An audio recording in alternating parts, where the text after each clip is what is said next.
우리 아이들하고 오래간만에 예배를 같이 드려서 우리 아이들에게 유익이 되는 말씀을 어떻게 나눌 수 있을까 생각했는데요. 자, 제가 오늘 나름대로 준비해서 했는데요. 위에 안 들어주면 목사님 되게 서운하겠죠. 여러분이 잘 들어주면 좋을 것 같고요. 느헤미야 이야기를 좀 하려고 합니다. 여러분 느헤미야 잘 아세요? 느헤미야 어떤 사람인지 잘 아세요? 그렇죠. 성벽 지는 사람이에요. 여러분 저는 설명에서 누구를 잘 좋아하냐 이렇게 하면 저는 느헤미야를 제일 좋아한다고 자신 있게 얘기합니다. 물론 아브라함도 있고 모세도 있고 다윗도 있고 아주 훌륭한 인물들이 많지만 저는 개인적으로 느헤미야를 가장 좋아합니다. 그가 살았던 신앙과 그의 삶 그리고 그가 정말 헌신했던 여러 가지 모습들을 보면서 어쨌든 느헤미야 같은 사람이 되면 좋겠다. 그 근처라도 좀 이렇게 조금이라도 이렇게 이뤘으면 좋겠다 그런 마음을 드는데요. 여러분 느헤미야는 되게 독특한 사람입니다. 페르시아라고 하는 나라에 살았어요. 원래 자기가 그렇게 살고 싶어 사는 게 아닙니다. 나라가 망했어요. 이스라엘이라는 나라가 멸망하니까 다 포로 잡혀가고 뭐 어떻게 되고 뭐 이런 상황에서 어쩔 수 없이 끌려갔던 그런 끌려간 사람들 중에 자손 중에 한 명이 느헤미야였어요.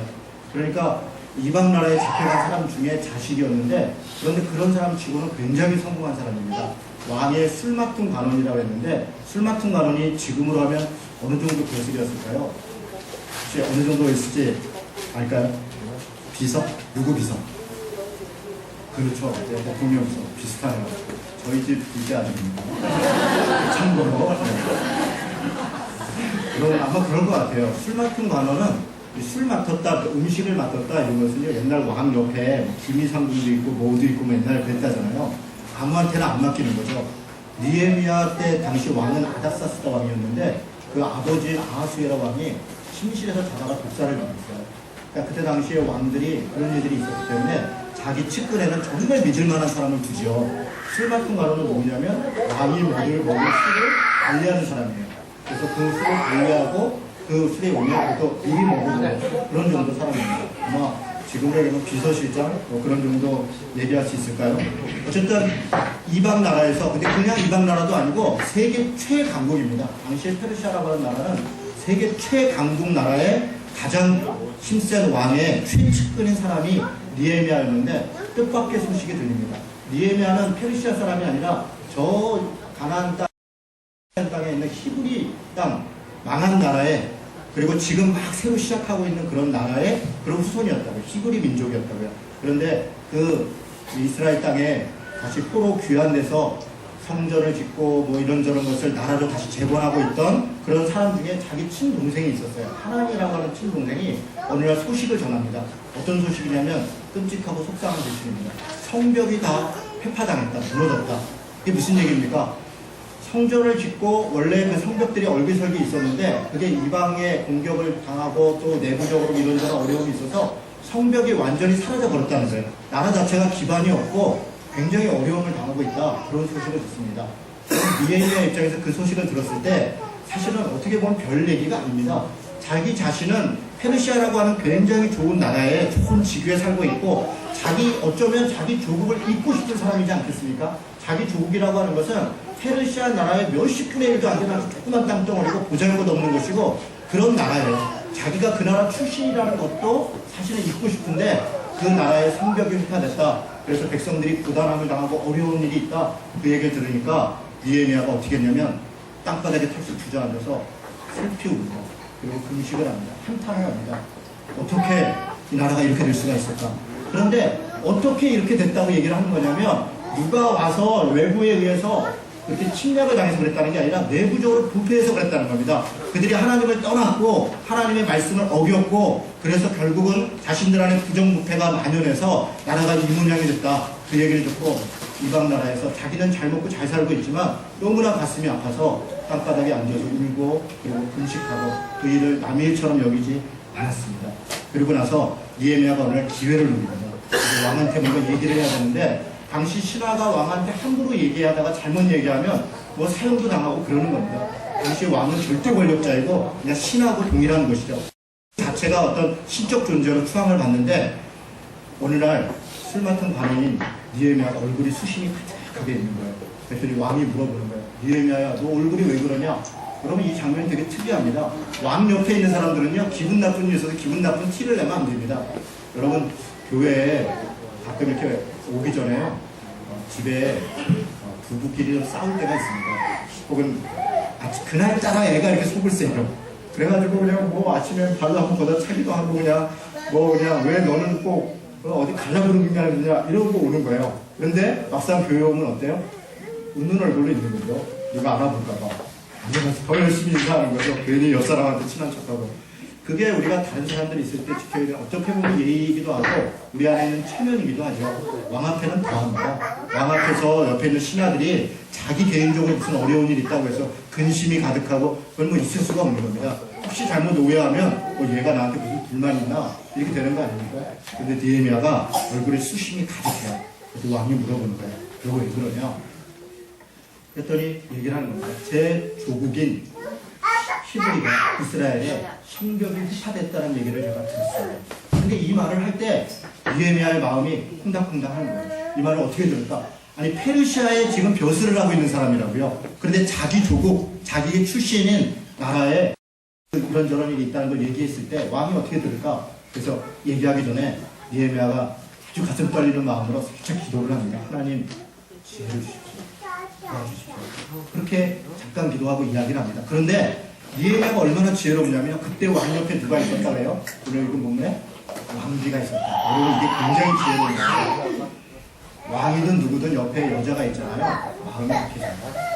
혼자 있으면 그냥 단호하게 얘기를 하는데요. 왕비 있고 그런데 좀 어려운 얘기 하면요. 왠지 좀 치근하고 도와주고 싶은 마음이에요. 그러니까 때를 잘 탄 거예요. 여러분 느헤미야가 굉장히 지혜롭습니다. 앞으로도 이렇게 가만히 보면 느헤미야가 뭐를 일을 처리할 때 보면 그냥 이렇게 한 것 같은데 그렇지 않습니다. 아주 꼼꼼하게 생각하고 준비하고 이렇게 일을 시켜갑니다. 저는 이 장면도 그런 것 같아요.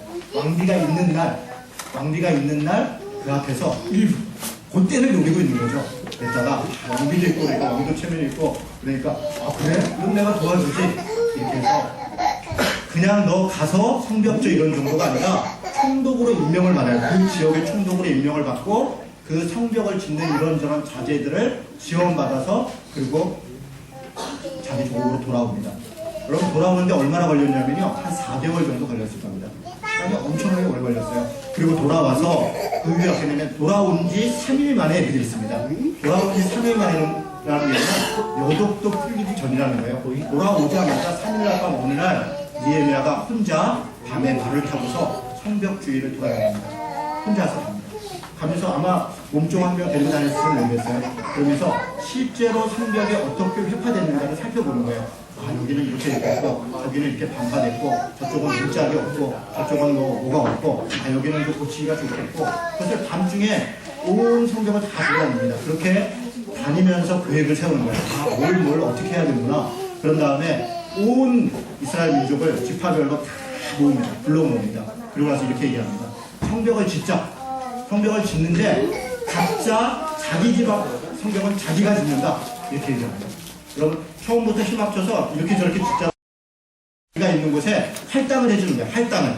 그래서 아무개 그 지파는 가족은 여기서부터 여기까지, 아무개 가족은 여기서부터 여기까지 그렇게 짓도록 합니다. 그렇게 해서 온 백성이 동시에 자기 앞에 있는 성벽을 아무도 빼지 않고 성벽을 져요. 그런데 문제가 생깁니다. 성벽 짓기를 가만히 놔두질 않는 거예요. 누가요? 그 옆에 지역에 인근에 있는 민족들이 여기 보면 암몬 사람 누구라고 그랬어요? 도비야, 호론 사람 산발라 이렇게 돼 있는데 그냥 지나가는 어디 옆집에 사는 누가 아닙니다. 이 사람들이 그쪽 민족의 그쪽 이방인의 지도자들이에요. 이런 사람들이 심히 근심했고요. 예루살렘 성벽이 튼튼하게 져지면 자기들이 그동안 가서 곶감 빼먹듯이 이것도 뺏어오고 저것도 뺏어오고 사람도 잡아다 쓰기도 하고 그랬는데 이제 뭐 성벽이 튼튼하게 져지고 그러면 그런저런 이득이 다 사라지는 것이죠. 그래서 근심도 하고 그래서 나중에 조롱을 합니다. 자, 성벽이 이렇게 하나씩 올라가요. 벽돌도 올라가고 짐도 올라가고 그랬더니 뭐라고 조롱하냐면 야야야야 그걸 성벽이라고 치면 여우가 올라가도 무너지겠다 야. 그럼 그렇게 조롱을 하죠. 야 여우가 올라가도 무너지겠다. 질라면 좀 제대로 져라. 그런데 시간이 지날수록 보니까 제대로 짓는 거예요. 점점. 처음에는 조롱을 하죠. 비아냥 거리죠. 너네는 못할 것이다. 니네가 무슨 힘이 있냐? 니네가 뭘 그런 걸 할 수 있겠냐? 그러면서 조롱하고 비난합니다. 그런데 실제로 그 일이 이루어지니까 그 다음부터는 어떻게 합니까? 힘으로 방해를 합니다. 군사를 동원합니다. 죽이려고 위협을 합니다. 또 아래에 있는 사람들을 회유를 합니다. 이런 일들이 벌어지니까 백성들이 두려움에 떠는 거예요. 하나도 살기 어려운데 이런저런 외부적 위험들이 있으니까 두려움에 떱니다. 또 일이 있기 시작하고 하니까 백성들이 살기가 고단하다. 이런저런 어려움이 생깁니다. 이때 느헤미야가 포기하지 않습니다. 어떻게 합니까? 외부적 적을 상대하기 위해서 백성들을 이 조를 짭니다. 거의 이교대로 조를 짜서 한 사람은 한쪽 사람들은 경비를 서고 한쪽 팀들은 일을 하고 그렇게 해요. 그리고 느헤미야 자신은 그 성벽이 완성되기 전까지 갑옷을 옛날 그 군복을 벗지 않습니다. 그대로 옷을 입고 그대로 생활을 해요. 그러면서 자기 부하들을 총동원하고 백성들을 다 격려하면서 한쪽에서는 경비를 쓰고 한쪽에서는 공사를 계속 강행을 합니다. 그랬더니 더 큰 위협들이 있습니다. 나중에는 밖의 위협들뿐 아니라 내부적인 어려움들이 생겨요. 어느 정도로 어려웠냐면 당시에 살고 있던 사람들이 먹고 사는 게 어려우니까 심지어는 자기 아이들을 노예로 팔았다 이렇게 됐습니다. 자기 아이들을 노예로 팔을 정도로 그렇게 어려웠어요. 근데 그것이 단지 먹고 살기가 어려워. 왜 먹고 살기가 어렵냐면 농사가 안 돼서 그런 게 아니었습니다. 당시에 지도자라고 하는 사람들이 가난한 사람들을 상대로 해서 고리대금업을 했어요. 그럼 고리대금업이 뭐예요? 주역이 안 들어갔대? 고리대금업이 뭘까요? 잘 모르겠죠? 돈을 빌려주고 돈을 100원 빌려줬는데 받을 때는 200원을 납니다. 200원이 뭐예요? 300원, 500원을 납니다. 100원 빌려주고 100원 빌릴 때 그게 얼마나 그게 안타까워요. 100원 없으면 큰일 나니까 당장이라도 뭐 그냥 내가 갚겠습니다. 그런데 100원 빌려서 한 10원 더 받는 거는 이해가 돼요. 110원 정도 받았다. 그것도 적은 이자는 아니고요.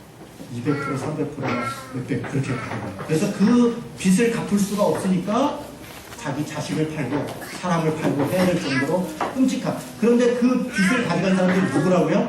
당시에 그 이스라엘의 지도자들이었습니다. 종교 지도자들이었고 정치 지도자인 사람들이 자기 백성들을 대상으로 해서 그렇게 자기 이익을 챙겼어요. 그랬더니 느헤미야가 가만히 있지 않았습니다. 그냥 말로 한 정도가 아니라 다 불러 모았어요. 그 지도자들 방백들을 다 불러 모아놓고 경고를 합니다. 이자를 전면 금지한다. 전면 금지한다. 만약에 부당한 이자를 받다가 걸리면 죽는다. 느헤미야가 누구라고요? 총독이에요. 당시에 권한을 가지고 있는 사람입니다. 여러분, 저는 좀 종종 우리나라에서 좋은 분들이 이렇게 높은 자리에 있을 때들이 있어요. 정말 훌륭한 분들. 그런데 훌륭한 분들이 높은 자리에 있을 때 좀 아쉬운 게 자기 권한을 행사하는 것을 주저할 때가 있어요. 그러니까 겸손해서, 너무 착해서, 너무 민주적이어서 자신에게 주어져 있는 권한인데 자기 권한을 딱 행사해서 왜 권한을 행사해야 되는 겁니까? 자기 자신을 위해서가 아니라 자기에게 맡겨져 있는 그 사람들을 위해서, 자기에게 맡겨져 있는 그 백성들을 위해서 그렇게 때로는 권한을 행사하고 때로 부당하게 한 사람들에서는 벌을 주고 잘하는 사람들한테 상을 주고 그리고 결정적으로 문제가 있는 것이 그런 분명하게 바로잡고 해야 되는데 너무 착해, 너무 겸손해. 그래서 그럴 수도 있죠. 당신이 좀 참아야죠. 그렇게 하면 자기는 겸손하고 좋은 사람들이 그럴 수 있지만 어떻게 해요? 자기가 도와야 될 백성들이나 사람들은 부담하면 됩니다. 그래서 저는 좀 착한 사람들이 어떤 권한을 갖게 되잖아요. 그러면 저는 악역을 할 필요가 있습니다. 어떤 악역입니까? 권한을 분명하게 행사할 필요가 있습니다. 정확하게. 자기를 위해서가 아니라 다른 사람들의 유익을 위해서. 그 일을 바르게 행하지 않으면 정확하게 행하죠. 저는 느헤미야가 대단했던 게, 훌륭했던 게 굉장히 착하고 하나님 앞에 온전하고 그런 사람인데도 불구하고 총독으로서의 자기 권한을 최대화하려고 합니다. 심지어는 나중에 제사장이라고 하는 엘리야십이라고 하는 사람과 이런저런 종교 지도자들이 완전히 부패를 행하니까 총독으로서 어떻게 합니까? 그 엘리야십을 바닥에다 내칩니다. 그리고 매를 때리고 수염도 뽑고 머리털도 뽑고 그 온 일가를 다 야단을 칩니다. 정당하게 한 것입니다. 그냥 뭐 감정적으로 한 게 아니에요. 잘못한 것에 대해서 아주 정확하게 치료를 합니다. 그래서 백성들도 그것을 따를 수 있도록 합니다. 여러분, 그게 생각보다 쉽지가 않습니다. 우리가 정의의 반대가요, 의리라는 말이 있어요. 그게 관계가 형성이 되면요, 참 정당하게 법을 집행하기가 굉장히 어렵습니다. 친한 사람이고 아는 사람이면 봐주게 되고요. 힘있고 돈 있는 사람이면요, 아무래도 그 사람 불편하게 하면 어렵겠죠. 이런저런 일들이. 그러니까 그냥 또 충독이니까 그런 사람들하고 더 친할 가능성이 없죠. 그러니까 좀 적당히 할 가능성이 없습니다. 그런데 느헤미야는 해야 될 걸 분명하게 합니다. 이자 받지 말아라. 그리고 이것저것 했던 거 다 돌려줘라. 그런데 말만 하는 게 아니에요. 느헤미야의 훌륭함은 어디에나 솔선수범함에 있습니다. 이게 무서운 겁니다. 지도자가 말만 하는 것이 아니라 자기가 그 일들을 감당하면 그게 대단한 거예요. 느헤미야가 어떻게 합니까? 12년 동안 충독으로 있었는데 녹봉을 받지 않았다. 녹봉을 받지 않았다가 뭡니까? 월급을 받지 않았다는 거예요. 느헤미야는 뭐 사실 정당하게 받아야 될 월급 뭐 받아야 당연한 것이죠. 왜 안 받았어요? 그렇게 어려웠다는 거예요. 그 받은 걸 가지고 어떻게 했냐면 매일 자기 상에서 150명이나 되는 어려운 사람들을 먹여 살렸어요. 그리고 자기 가족들과 함께 뭐 이런저런 일들을 감당했습니다. 직접 나가서 이 현장에, 공사 현장에 나가 있을 뿐 아니라 그들을 지키기 위해서 애썼고, 자기가 마땅히 받아야 될 거 받지 않았고, 그리고 자기 수하에 있는 사람들에게 나쁜 짓 하는 것에 대해서 분명하게 제재를 가했습니다. 여러분, 이런 사람이 좋아요, 안 좋아요? 좋은 사람이죠. 그런데 문제는 뭡니까? 좋은 사람은 적이 많다는 겁니다. 제가 어제 우리 집 아이들하고 같이 변호인이라는 영화를 봤습니다. 참 우리 시대를 다시 돌아보게 됐습니다. 한 사람, 그 끔찍한 고문을 당하고 그런 시대가 있었다는 게 지금은 설마 안 그러겠죠? 설마 지금은 안 그러겠죠? 안 그러길 바랍니다. 근데 만약에 지금도 그런 일이 있다 그러면 우리가 가만히 있어서는 안 되겠죠. 누군가는 그런 역할을 해야겠죠. 참 가슴 아프고 속상했습니다. 쉽지 않은 일이죠. 좋은 사람이지만 좋은 사람이 언제나 환영받는 건 아니에요. 좋은 사람이 환영받으면 이 세상이 죄악된 세상이겠습니까? 내가 잘하는데, 내가 좋은 사람인데, 내가 남한테 잘했는데 어떻게 나한테 이런 일이 있어? 그건 순진한 생각입니다. 내가 잘했고, 내가 좋은 사람이고, 내가 잘했으면 이런 일이 나한테 생기는 겁니다. 억울한 일이 생기는 거예요. 부당한 공격이 있는 것입니다. 부당한 일들이 생기는 것이에요. 그게 당연한 것입니다. 왜 그렇습니까? 세상은 타락한 것이기 때문에. 인간은 죄인이기 때문에 그렇습니다. 인간이 죄인이고 타락했다는 것을 우리가 가끔씩 깜빡깜빡 까먹을 때가 있어요. 그래서 그렇구나. 우리가 좋은 일을 하고 정직한 일을 하고 정의로운 일을 하려고 할수록 우리에게 어려움이 있을 수 있다.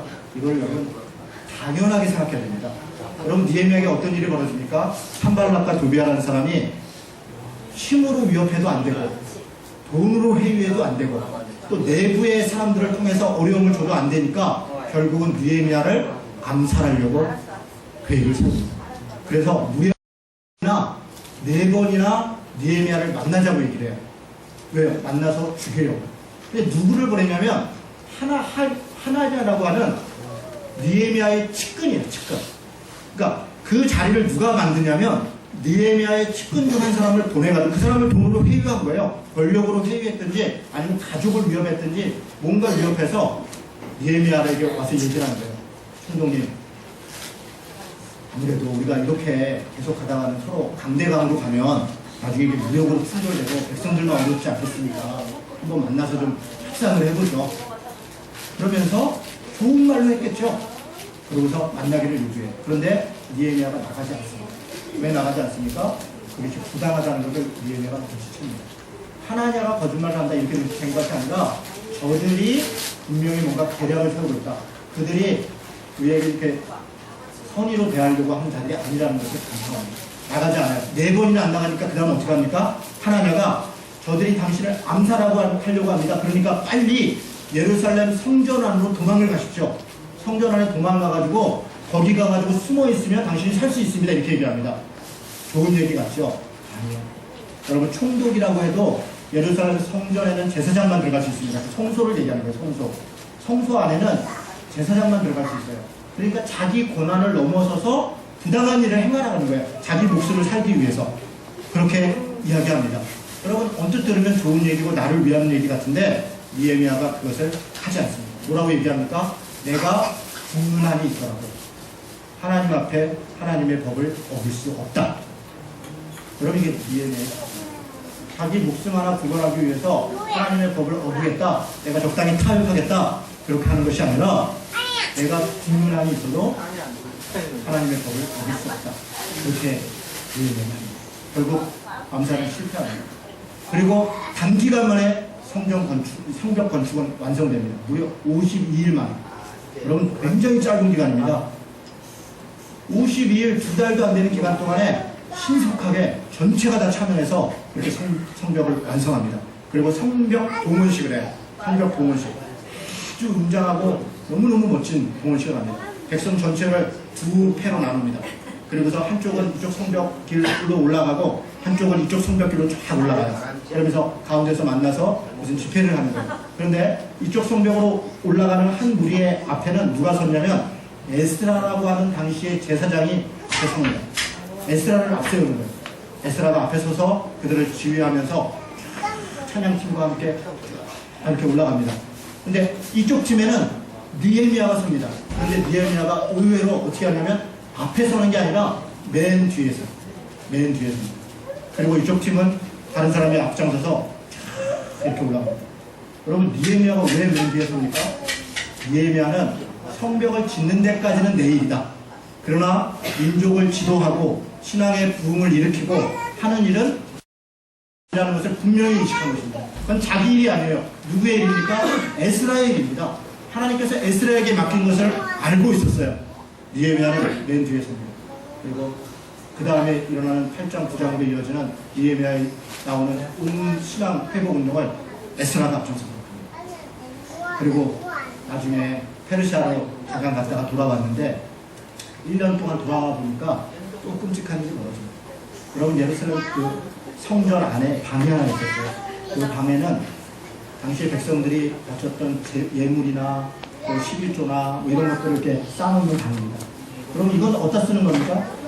이거는 성전을 운영하기 위해서도 필요할 때 쓰고 백성들이 어려울 때 구제금으로도 쓰고 그렇게 하는 거잖아요. 레위인들, 뭐 성전 종사자들 생활비로 주고 그러기 위해서 이 창고가 있었다고요. 그런데 당시에 제사장이라고 대제사장이었던 엘리야십이라고 하는 사람이 이 성전 창고에다가 산발락과 도비야, 이 원수 같은 사람들의 방을 만들어줘요. 방을. 그게 무슨 의미입니까? 방을 만들어 놓고 자기네끼리 그걸 다 독감 빼먹지 다 빼먹었다는 거예요. 하나님께 드려져 있는 예물을 제사장이 그들 안에 그냥 거저해 줬겠습니까? 자기들도 대가를 받고 다 사돈 관계가 됐어요. 다 자녀들끼리 서로 결혼시키고 이렇게 저렇게. 불과 1년 만에 이렇게 엄청나게 타락해버립니다. 느헤미야가 다시 돌아와요. 1년 만에 돌아와서 어떻게 합니까? 여기 있는 세간들 다 내다버리고 엘리야십 대제사장 야단치고 강제로 다 이혼시키고 그리고 산발락과 도비야 쫓아내고 이제 개를 자기 해야 될 바는 또 하는 것이에요. 조금도 타협하지 않습니다. 해야 될 것은 하고 하지 말아야 될 것은 하지 않고 내 권한을 넘어선 것은 맡기고 이게 여러분 느헤미야의 태도입니다.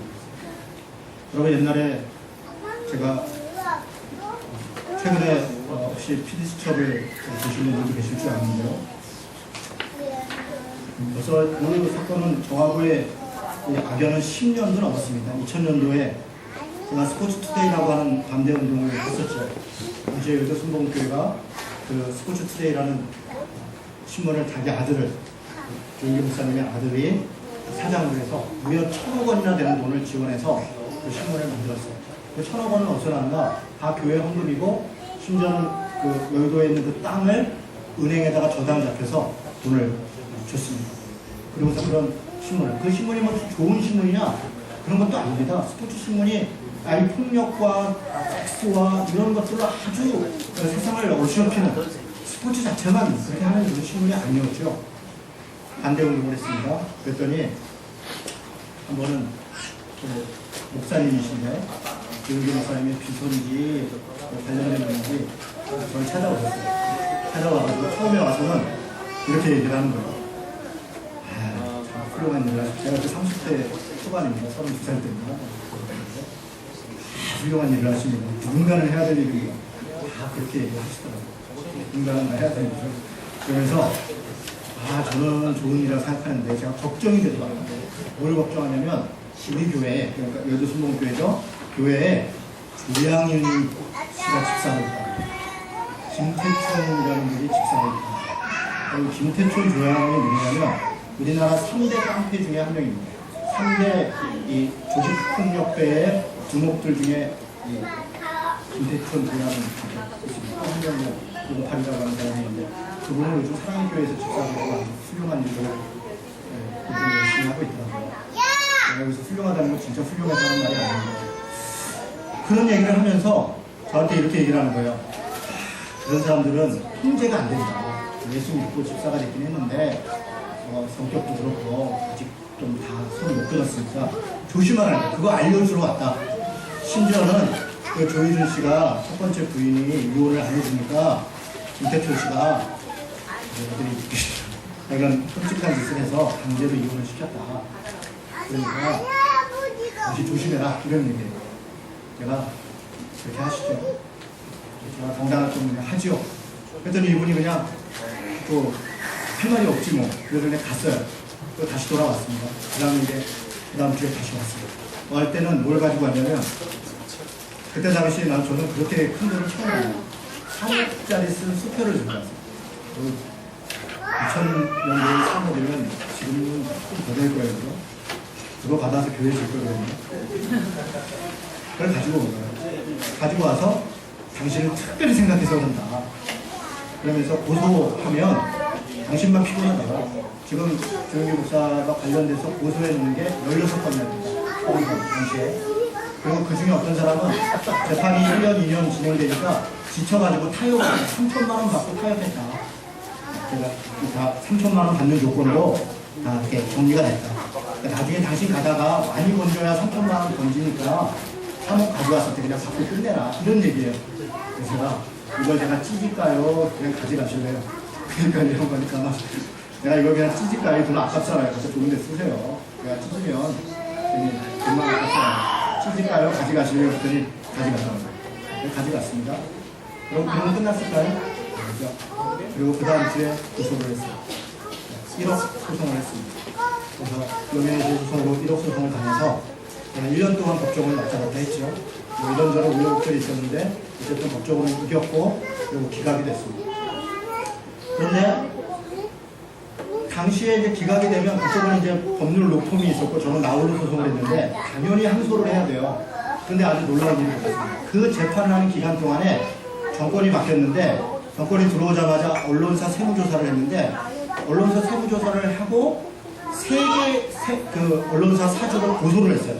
근데 조선일보, 중앙일보가 고소를 당해야 되는데 중앙일보를 안 하고 국민일보를 했어요. 조선일보, 중앙일보, 국민일보. 그 사주들이 횡령했다, 세금을 토탈했다 이래가지고 고발을 당했습니다. 그리고 그 사주 중에 한 명이 당시 그 스포츠데이 사장이었던 조유준 씨, 국민일보 회장이었습니다. 그래서 구속이 돼버렸어요. 구속이 됐습니다. 그리고 스포츠데이 당시 사장이었던 사람은 다른 데로 옮겨갔어요. 그리고 편집국장인 사람은 사임을 했어요. 그러니까 고소를 항소할 주체가 없어져 버렸어요. 항소를 안 했어요. 그리고 조금 있다가 그 다음에 스포츠투데이는 매각이 되어버렸어요. 완전히 없어져버렸어요. 그리고 지금 사라져버렸어요. 여러분 그 일을 처음 할 때 사람들이 뭐라고 얘기했냐면 계란으로 발치기라고 했어요. 뭐 당연히 그렇지 않겠습니까? 근데 어제 변호인의 참 감동적인 그 대사가 나오거든요. 계란으로 발치기다 그랬더니 바위는 죽은 거고 계란은 산 거다. 그래서 얘는 아무리 쎄도 죽은 거고 얘는 살아있는 거다. 계란은 부화하면 그 죽어있는 바위를 뛰어넘는 닭이 된다. 이런 얘기를 하더라고요. 참 그때 그런 멋있는 말을 알았으면 저도 그렇게 멋있게 얘기했을 텐데 그런 말을 몰랐죠. 그래서 저는 이렇게 얘기했어요. 계란으로 바위를 치다. 그러나 흔적이라도 남을 수 있다. 저는 그때 그렇게 얘기했습니다. 그것도 괜찮죠? 흔적이라도 남기겠다. 그 바위가 나쁜 바위였다는 흔적은 누군가는 남겨야 되지 않겠냐 이렇게 얘기하고 그랬는데 저는 바위에 흔적을 남기려고 일을 했는데 어떤 일이 벌어졌는지 아세요? 포크레인이 와서 바위를 파가버렸어요. 포크레인. 우리가 전혀 뜻하지 않았던 어떤 힘들이 작용해서 사라져버렸습니다. 저는 하나님이 하셨다고 믿습니다. 오늘 니에미야가 뭐라고 했냐면 하나님의 선한 손이 나를 도우시고 하나님의 선하심이 나를 도우심으로 내가 일을 할 수 있다, 한다, 해야 된다, 이렇게 고백하는 것입니다. 여러분, 믿음으로 사는 것은 바로 그런 것입니다. 이런 저런 부정이 있죠.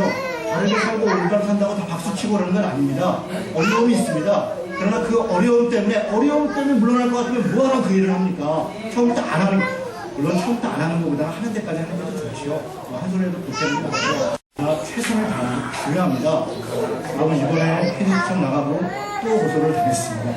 여러분이 아실지 모르겠죠.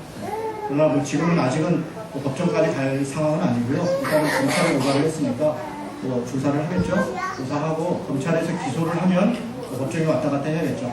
저는 아무것도 변명할 생각이 없습니다. 전혀 변명하지 않아요. 벌금이 나오면 벌금을 낼 겁니다. 불을 사면 불을 사겠습니다. 저는 그렇게 하는 것이 옳다. 왜냐하면 이건 제가 틀려서가 아닙니다. 그들이 사람을 그렇게 부당하게 자신들의 잘못을 반성하지 않고 해서 법적으로 어떤 꼬투리를 잡아가지고 조그만 피해를 줄 수는 있지만 그러나 그것이 다가 아니라는 것입니다. 그게 다가 아닙니다.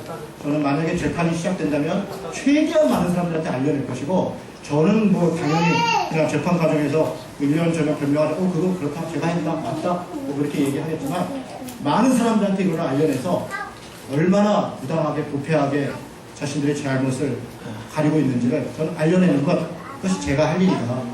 그렇게 생각하고 말씀을 정리하겠습니다. 여러분, 니에미아가 어떤 사람입니까? 조국의 아픔이 있고 이웃의 눈물이 있을 때 그것을 기억한 사람이었습니다. 나만 잘 먹고 잘 살면 된다, 그렇게 했던 사람이 아닙니다. 저는 바라기는 우리 아이들이 이런 사람으로 자랐으면 좋겠습니다. 이런 사람이 되기를 우리가 기도했으면 좋겠습니다. 우리 아이들이 그냥 나만 잘 먹고 나만 잘 사는 사람이 아니라 다른 사람을 유익하게 하는 사람으로, 부당한 일이 있으면 저항할 줄 아는 사람으로, 공평과 정의를 이룰 줄 아는 사람으로 그렇게 자라기를 우리가 기도하면 좋겠습니다. 두 번째로 느헤미야는 기도하는 사람이었습니다. 순간순간 기도합니다. 왜 기도합니까? 자신이 할 수 없는 일이라는 걸 알기 때문에 그렇습니다. 그 일이 자신이 한다 할지라도 자기가 그 일의 주인공이 돼서는 안 된다는 걸 알기 때문에 그렇습니다. 하나님의 일이라는 걸 알기 때문에 그가 기도하는 것입니다. 여러분, 기도를 수도 없이 합니다. 잠깐 기도하기도 하고 함께 기도하기도 하고. 여러분, 느헤미야가 이 짧은 13장의 장면 중에서요 무려 11번이나 기도하는 장면이 나옵니다. 느헤미야는 철저히 기도하는 사람이었고 하나님을 의지하는 사람이었습니다. 세 번째는 치밀하게 계획하고 준비하는 사람이었습니다. 그냥 하나님만 믿고 하나님이 알아서 해주겠지, 그런 게 아니에요. 느헤미야는 자기가 해야 될 바를 최선을 다해서 합니다. 그리고 계획합니다. 준비합니다. 일을 치밀하게 진행합니다. 그렇게 할 줄 아는 사람이 스스로 실천하고 돈이 되는 사람이었습니다. 누구에게만 지시하고 명령하고 권한을 행사하는 것에만 그치는 것이 아니라 자기가 해야 될 바를 당연히 시행할 줄 아는, 자기의 손해를 감수할 줄 아는 그런 사람이었습니다. 역경과 어려움이 와도 포기하지 않는 사람이었습니다. 역경과 어려움이 있지요. 살다 보면 어려움이 있습니다. 그러나 그 어려움 때문에 포기하는 것이 아니라 오히려 그 어려움 때문에 하나님을 더 의지하는 것이고 믿음으로 더 나아가는 그런 사람이었다는 것입니다. 하나님을 두려워하고 존중하는 사람이었습니다. 자신의 역할에 제한을 받고 하나님의 일들, 내가 목숨을 구원하기 위해서 하나님의 법을 위배해서까지도 자기 목숨을 살려고 했던 사람이 아닙니다. 하나님을 존중하고 그를 두려워할 줄 아는 그런 사람이었습니다. 자기 소임을 다하면 그것으로서 자기의 자리를 내려올 줄 아는 그런 사람이었습니다. 우리 아이들도, 우리 사랑하는 성도들도 바라기는 느헤미야의 신앙을 다시 한번 살펴보고, 그가 성벽을 졌다, 대단한 일을 했다, 우리도 대단한 일을 하자, 그렇게만 적용될 것이 아니라 그가 어떤 사람이었는지, 어떤 신앙의 사람이, 어떤 자세로 살았는지 우리의 따라야 될 점들은 바로 그런 면에서 교훈을 얻고 삶의 지침이 되고 삶의 길이 되시기를 주님의 이름으로 축원합니다. 아멘.